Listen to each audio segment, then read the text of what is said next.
భవిష్యత్తుకి బాధ్యత తీసుకుంటా, మా బరువు జీవితాంతం మోస్తా అని తనెందుకు మాటిస్తుందమ్మమ్మా? మీ మనసులో మీ ఆలోచనలో బ్రతుకున్నాడా చనిపోయాడా?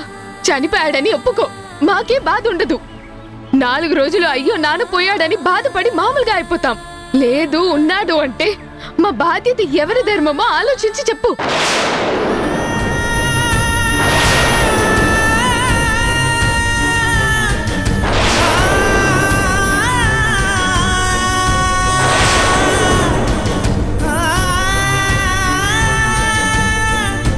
మాట్లాడమ్మా.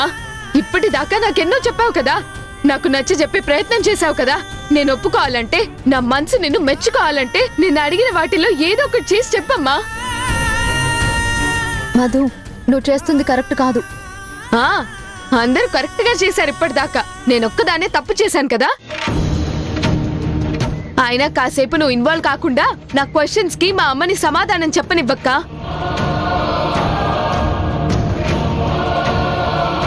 ఏమ్మా, నా రాత చేత నీ మనసుకి బాధ కలిగిస్తుంది కదా? కలిగించదా? అల్లుడు కట్టిన తాళి దాన్ని మెళ్ళో ఉండగా లేడనుకో పోయాడనుకో అంటే బాధగా ఉండదా? ఓ, తాళి తనకు కావాలి కానీ తండ్రి మాకొద్దా? తండ్రి మాకొద్దా? తండ్రి మాకొద్దా? తండ్రి మాకొద్దా? నేనిప్పుడు అడిగిన మాట నీకు బాధగా అనిపిస్తుందా అమ్మా? కానీ నువ్వు చిన్నప్పటి నుంచి ఎన్ని అబద్ధాలు చెప్పావు, వాటి వల్ల మేమెంత బాధపడ్డామో నీకు అర్థమైందా?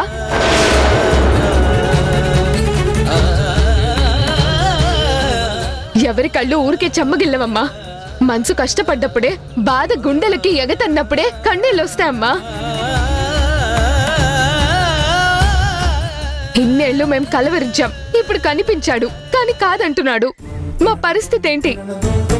మేము ఏ స్థితిలో ఉన్నామో నీకు అర్థం కావట్లేదా అమ్మా? మా తండ్రి నీకు తోడుగా లేడన్న బాధ నీకు లేకపోవచ్చు, నీ వయసుకి తగ్గ నిబ్బరం నీకుండొచ్చు. కానీ మేమలా కాదే, పసిపిల్లలం. తోటి వాళ్ళ మురిపాలు చూస్తూ మనసులో మదన పడిపోతున్నాం.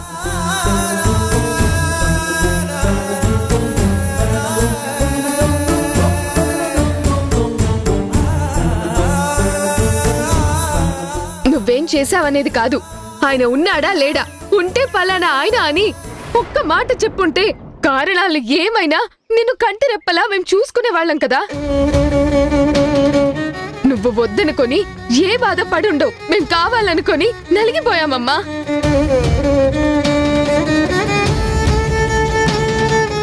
ఇప్పుడే అన్నావు కదా, ఆయన గురించి తెలిసాకే కష్టాలు మొదలయ్యాయని, ఆయన్ని తలుచుకుంటేనే మీ కన్నీళ్ళు వస్తాయని. నువ్వు మర్చిపోయావని మేం మర్చిపోవాలా? కళ్ళెదుట ఉన్నా లేడని అనుకోవాలా? నిరీక్షించి నిరీక్షించి కనబడ్డాడని ఆనందపడి దగ్గరికి చేరబోతే అసలు మేము తన పిల్లలమే కాదంటున్నాడు. అలాంటి మనిషి ఉంటే ఏం పోతే ఏం?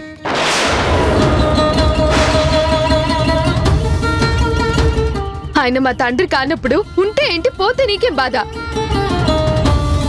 మొన్న నలుగురిలో జరిగింది కానీ రాత్రి ఆ గుమ్మ ముందు నేను పడ్డ అవమానం కానీ భరించలేనమ్మా. యాక్సెప్ట్ చేయలేని తండ్రిని ఎక్స్పైర్డ్ అనుకున్నాను.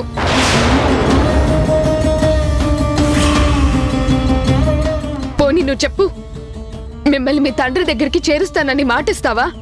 రాసిన రాత చెరిపేస్తా, పెట్టిన బొట్టు తుడిపేస్తాను.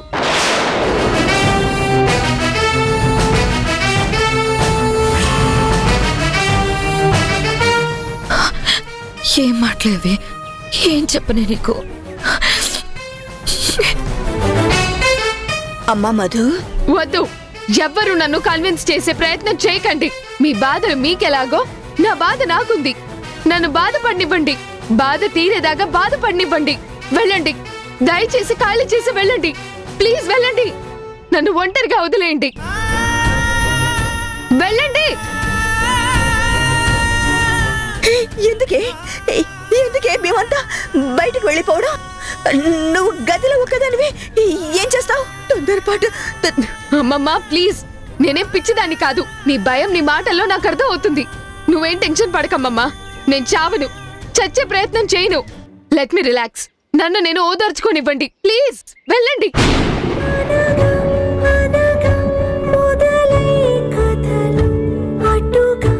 వెళ్ళండి.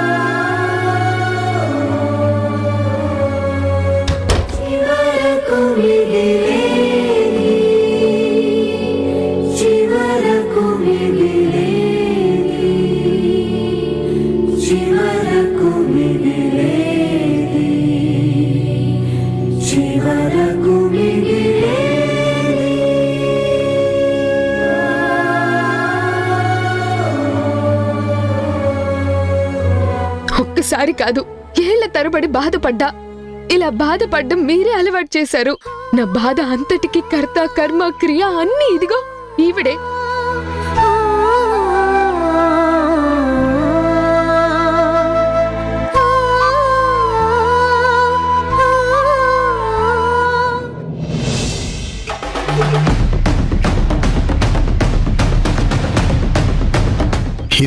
ఇదిగోరా నువ్వు అడిగిన అమ్మ ఈ క్షణం నుంచి తను నువ్వు కొడుకుగా కోరుకునేవన్నీ తీరుస్తుంది.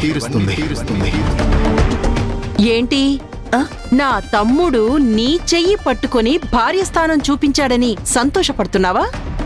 పడనా మరి? ఇన్నేళ్ల నుంచి ఎదురు చూసేది ఆ చోటు కోసమే కదా. వాడి కోసమో వీడి కోసమో మొత్తానికి నీ ప్లేస్ కి నిన్ను వాడంతట వాడి చేర్పించాడు. ఇక నీ పెళ్ళాగదు.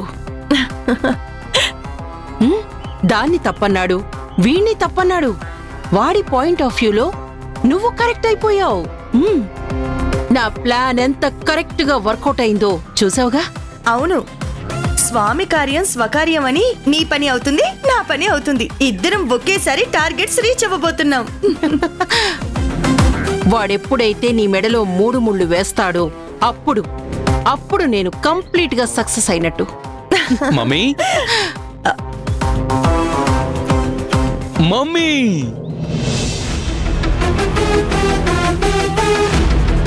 ధీరజ్ మమ్మీ మమ్మీ ఎలా ఉన్నావురా? నేను బాగున్నా, నువ్వెలా ఉన్నావు మమ్మీ? నేను బాగున్నాను. నువ్వేంట్రా సన్నగైపోయావు? అయ్యో మమ్మీ, తాతయ్య చనిపోయారని తెలియగానే నేను రావాలని చాలా ప్రయత్నం చేశాను. నాది ఆల్రెడీ ఫిక్స్డ్ షెడ్యూల్ కదా. బిజినెస్ ఏమో చాలా ఫాస్ట్ గా డెవలప్ అయిపోతుంది. సో బిజీగా ఉన్నాను. అందుకే మమ్మీ రాలేకపోయాను. సారీ ఎందుకు లేరా? పెద్దోడైపోయాడు కదా, ఎప్పుడో ఒకప్పుడు పోవాల్సిందే. కానీ నువ్వు బిజీ, అందుకే నీకోసం బాడీ అట్టు పెట్టకుండా తరలించేశాం. సరే, ఇంకేంట్రా సంగతులు? నీకు తెలియని సంగతులు నా దగ్గరే ఉంటాయి మమ్మీ. ఏమైనా ఉంటే ఇక్కడ విషయాలు నువ్వే చెప్పాలి నాకు.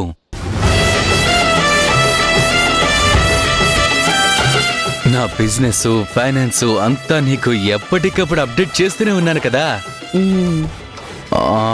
మమ్మీ, నీకొకసారి ఒక అమ్మాయి ఆన్లైన్లో మావయ్య గురించి ఎంక్వైరీ చేసిందని చెప్పారు కదా.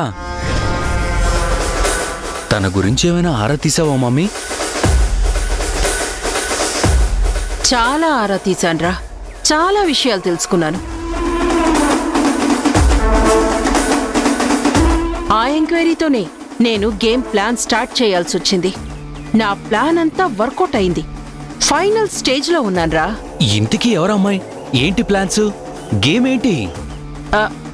అవన్నీ తిరిగ్గా తర్వాత చెప్తాను, కానీ నువ్వు ఒక పని చేయాలరా. ఏంటి మమ్మీ? ఎలాగూ వచ్చావు కనుక నువ్వు కోఆపరేట్ చేస్తే నా పని ఇంకా ఈజీ అవుతుంది. టార్గెట్ రీచ్ అవటానికి పెద్దగా టైం ఏం పట్టదు. I'm your son mummy.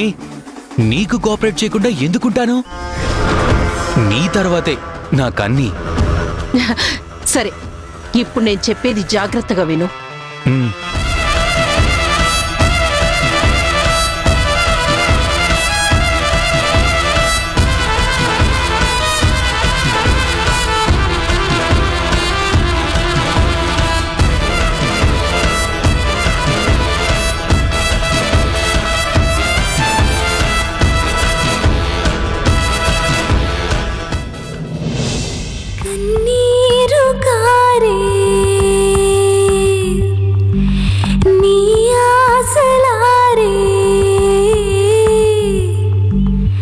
ఎన్నోసార్లు మాకు నచ్చ చెప్పాలని ప్రయత్నం చేశావు. ఇప్పుడు అదే చేస్తున్నావు. కానీ చచ్చిపోయాడని ఒక్క మాట చెప్పుంటే చాలా బాగుండేదమ్మా. భవిష్యత్తుకి బాధ్యత తీసుకుంటా, మా బరువు జీవితాంతం మోస్తా అని తనెందుకు మాటిస్తుందమ్మా? మీ మనసులో, మీ ఆలోచనలో బ్రతుకున్నాడా చనిపోయాడా? నిరీక్షించి కనబడ్డాడని ఆనందపడి దగ్గరికి చేరబోతే అసలు మేము తన పిల్లలమే కాదంటున్నాడు. అలాంటి మనిషి ఉంటే పోతే నా మధువైనా, నేను పెంచిన మధువైనా, నా కోసం చిన్నతనంలో పలవరించిన మధువైనా నన్ను ఇన్ని మాటలనేది నన్ను ప్రశ్నించి సూచించే స్థాయికి ఎదిగిందా? నన్ను తప్పు పట్టేంత వయసు వచ్చేసిందా దానికప్పుడే? అదెలా గుణ ఫోటోకి బొట్టు పెట్టగలిగింది? ఆరైపోయని ఎలా రాయగలిగింది? నన్ను ఒంటరిగా ఉండనివ్వండి, నా బాధ నన్ను పండివ్వండి, నా ఏడుపు నన్ను ఏడవనివ్వండి అని అందరినీ బయటికి పంపించిందంటే అది లోపల ఎంత బాధపడుతుందో, ఎంతలా రోధిస్తుందో దాని కన్నీళ్ళు ఎలా తుడవాలి? దాని మనసుకి ఎలా నచ్చ చెప్పాలి? ఏవండి?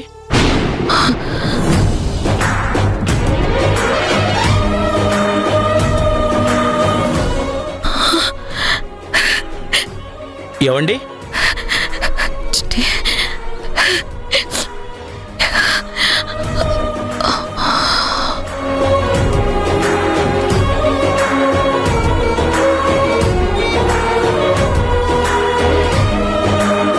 Madam, courier.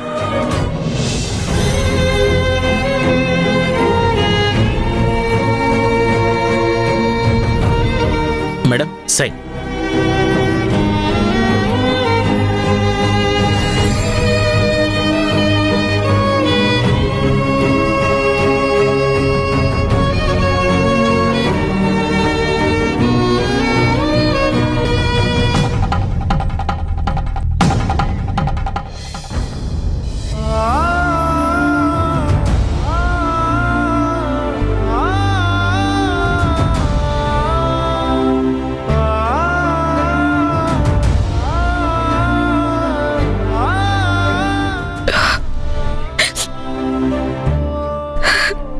వచ్చాడేమో అనుకున్నాను చిత్ర. నాకెందుకో వాడిని చూడాలనిపిస్తుంది. నా మనసు ఆగట్లేదు. ఏళ్ల తరబడి వాడి కోసం నిరీక్షించాను.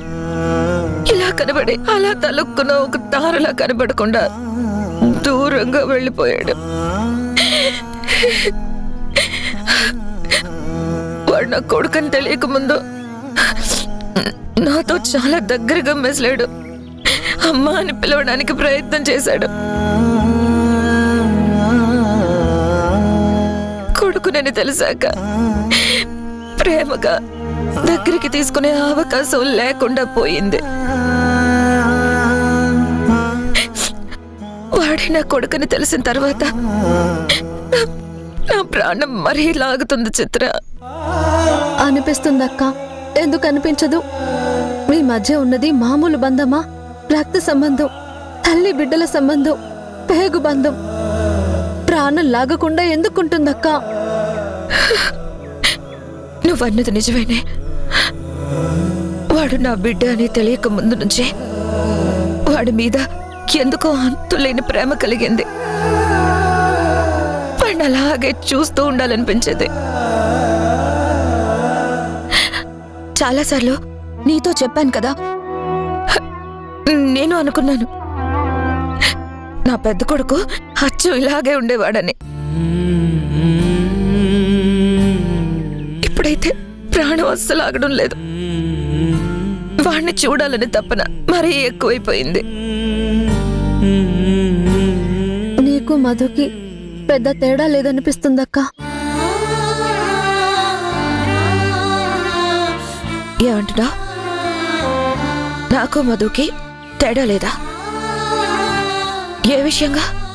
మధు ఏమో వాళ్ళ నాన్న కోసం తప్పిస్తుంది, నువ్వేమో నీ కొడుకు కోసం పరితపిస్తున్నావు. అక్కడ ఇక్కడ ఒకే పేగు బంధం, అక్కడ ఇక్కడ ఏళ్ల తరబడి నిరీక్షించిన తర్వాత తెలిసిన నిజం. ఇక్కడ తల్లి బిడ్డ కోసం ఆరాటపడుతుంది, అక్కడ బిడ్డ తండ్రి కోసం ఆరాటపడుతుంది. అక్క, నువ్విప్పుడు ఎంత బాధపడుతున్నావో పాప మధు కూడా అంతే బాధపడుతుంది కదా.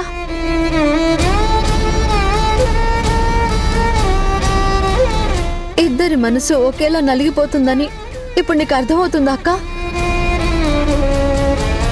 బాధలు ఎవరి కోణంలో అయినా ఒకటే అక్క.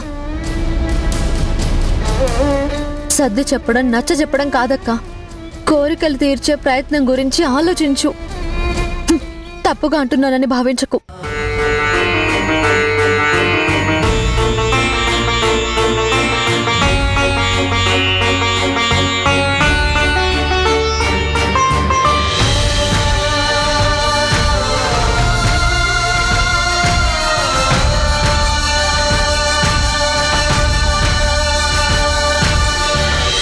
చిత్ర, నా గతం గురించి చాలా విషయాలు నీకు తెలుసు కదా. నేనేం కావాలని వదిలేసి రాలేదు కదా. ఎన్నో ఏళ్ల నుంచి అక్క అక్క అంటూ నీతోనే ఉంటున్నాను. చాలాసార్లు నీ గతం గురించి అడిగే ప్రయత్నం చేశాను. ఆ ప్రస్తావన తేవద్దు అన్నావే కానీ ఎప్పుడు నీకు నువ్వుగా చెప్పలేదు. కానీ ఇప్పుడు జరిగినవన్నీ చూస్తుంటే మధు చిన్నాల భర్త విషయంలో నా దగ్గర చాలానే దాచావనిపిస్తుంది. అలా అని నేను నిన్ను తప్పు పట్టను. నువ్వు చాలా వరకు నిందలు అంటున్నావు, కానీ నిజాలేంటో ఎవరికి తెలియవు కదా. కానీ నువ్వు కొన్ని విషయాల్లో తప్పు చేశావని చెప్పగలను. నీ మీద నాకెంతో నమ్మకం ఉండేదక్క, కానీ ఇప్పుడు నిన్ను పూర్తిగా నమ్మలేకపోతున్నాను. చిత్ర, ఏంటి నువ్వనేది? అనడం కాదక్క, నా మనసులో ఉన్నదే చెప్పాను. అంటే అంటే నువ్వు కూడా నన్ను అనుమానించట్లేదక్క. అభిమానం ఉంది కాబట్టి అడుగుతున్నాను. ఎందుకు దాచావో తెలీదు. తన అవసరం రాదనుకున్నావేమో, కానీ ఇప్పుడు ఒక్కసారిగా సమస్యలన్నీ నిన్ను సవాలు చేస్తున్నాయి. అవన్నీ అనుమానాలు కాదు, సమాధానం లేని ప్రశ్నలు. క్లారిటీ ఇవ్వాల్సిన దానివి నువ్వు. సమస్యలు పరిష్కరించాల్సిన దానివి నువ్వు ఒక్కదానివే అక్క. నీ ఒక్కదాని మూలంగానే ఇంతమంది సతమతం అవుతున్నారు. నువ్వు తొందరపడకపోతే సమస్య జటిలమవుతుంది, కానీ పరిష్కారం కాదు. మనుషులు దూరం అవుతారే కానీ దగ్గరయ్యే అవకాశం లేదు. కటుగా అడిగినా కరెక్ట్ గానే అడిగావే చిత్ర. అది అర్థం చేసుకుని ఆలోచిస్తేనే సమాధానం దొరుకుతుంది, పరిష్కారం లభిస్తుంది. చిత్ర, నువ్వు నాకు చెప్పాల్సిన అవసరం లేదు. నేనిప్పుడు ఇంతకన్నా ఎక్కువ మాట్లాడే సిచ్యువేషన్లో లేను.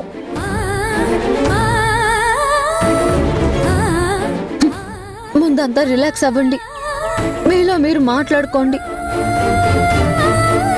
ముందు నువ్వు ఒక నిర్ణయానికి వచ్చాక అదేంటో నాకు చెప్పక్క.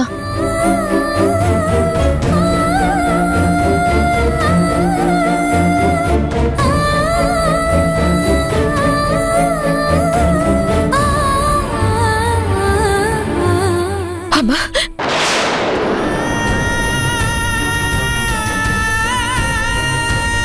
ఇప్పుడు జరిగినవన్నీ చూస్తుంటే మధు చిన్నాల భర్త విషయంలో నా దగ్గర చాలానే దాచావనిపిస్తోంది. అటు నాన్న తోడు లేక, ఇటు తోడుబుట్టిన వాళ్ళ ప్రేమ పంచుకోలేక ఒంటరిగా పెరగాల్సి వచ్చిందే. మీ కోపాలు మాకు శాపాలవుతాయా? మీ ఎడబాటు మా కెక్కిళ్ళు పడి ఏడ్చేటువంటి పరిస్థితి తీసుకొచ్చి పెడుతుందా?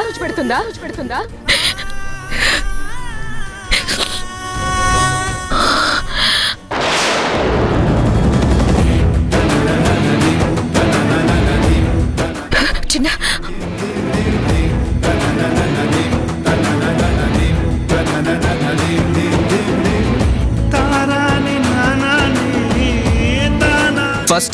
ఫస్ట్ టైం నా లైఫ్ లో నీ మీద కోపం వస్తుందమ్మా. నీ వంక చూడాలంటేనే చిరాకేస్తుంది. ఏమైంది వీళ్ళకి? చిత్ర ఏదేదో ఉంది. దాని మాటలో తప్పంతా నాదే అన్నట్టు తోచింది. అమ్మ ఎప్పుడు పిలిచినా ఆత్రంగా వచ్చేది, ఇప్పుడు మౌనంగా వెళ్ళిపోయింది. చిన్న వింటూనే నా పిలుపుకి ఎలాంటి రెస్పాన్స్ ఇవ్వకుండా వెళ్ళిపోయాడు. కనీసం తల తిప్పి ఏంటన్నట్టు కూడా చూడలేదు.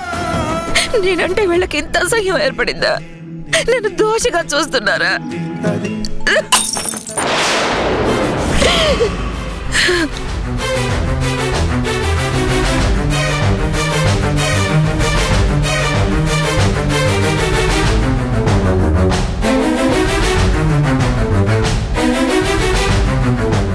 నేనేం తప్పు చేశానని నన్ను దోషిగా చూస్తున్నారు?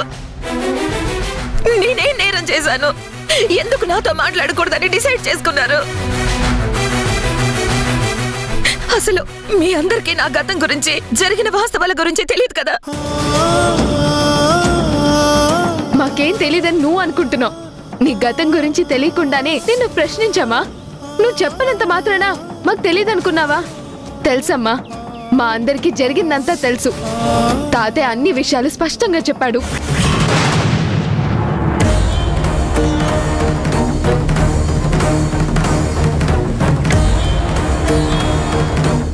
తప్పు చేశావని మేము అనమమ్మా, అనలేం కూడా. అప్పుడు నీ సిచ్యువేషన్ అలాంటిది. నాన్న ఎవరు అని నిన్ను ఎన్నోసార్లు ప్రశ్నించినా నువ్వు సమాధానం చెప్పకపోయినా సర్దుకుపోయి ఉన్నాం. నీ బాధని అర్థం చేసుకొని మా మనసు నచ్చ చెప్పుకున్నాం. సిచ్యువేషన్ వచ్చింది కాబట్టి ఇప్పుడు నేను అడుగుతున్నాను, చెప్పమ్మా, సమాధానం చెప్పు. నువ్వు నీ ఆత్మాభిమానానికి పట్టుదలకి పంతానికి పోయి ఆయన్ని వదిలేసొచ్చావు. తప్పేం లేదు, కానీ నింద అని నీకు తెలుసు కదా. నిరూపించుకునే ప్రయత్నం ఏమైనా చేశావా? ఆ తర్వాత మేం పుట్టాం. నువ్వు మోసిన నిందే రేపు మా భవిష్యత్తుని అపనిందల పాలు చేస్తుందని నువ్వేమైనా ఆలోచించావా? ఒకే ఒక్కసారి అన్నీని చూపించవే ప్లీజ్. ఒకే ఒక్కసారి చూపించమంటే చూపిస్తే నీకేం పోయింది? నువ్వు మాత్రం చూడొచ్చు గానీ నేను చూస్తే పాపం అయిపోయిందా? నీకు చూపిస్తే నాకు ఒరిగేదేముంది? నేను తండ్రికి దూరమై ఎంత బాధ అనుభవించానో నువ్వు కొడుకు కోసం అంతే బాధ అనుభవించాలి.